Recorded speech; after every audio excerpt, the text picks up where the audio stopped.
Aku rasa sayang sangat bila marketing minyak wangi dia cakap macam ni, bila nak promote tu, oh pakailah minyak wangi ni, belilah minyak wangi ni. Sebab minyak wangi ni nanti kalau kau lalu sebelah orang pandang.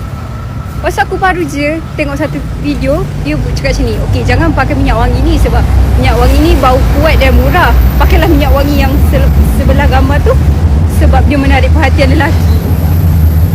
Are you sure that is the right marketing? Kenapa macam gitu tak bagus lah.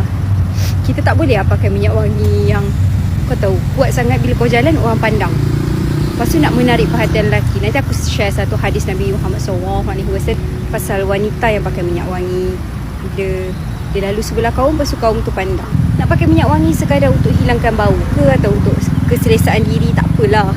Tapi terus kita boleh stop lah marketing minyak wangi. Oh kau pakai orang satu kampung pandang kau dek. That's not a good marketing. Tak bagus lah. Benda tu bertentangan lah dengan apa yang diajar kepada kita sebenarnya. Also selain daripada agama punya point of view kan, macam it's 2026 what, kenapa kau masih nak point kau nak promote tu adalah sebab nak tarik perhatian the other gender? Cakap lah kelebihan minyak wangi tu ke, dia tahan ke, dia okey ke. Tak share lagu ni.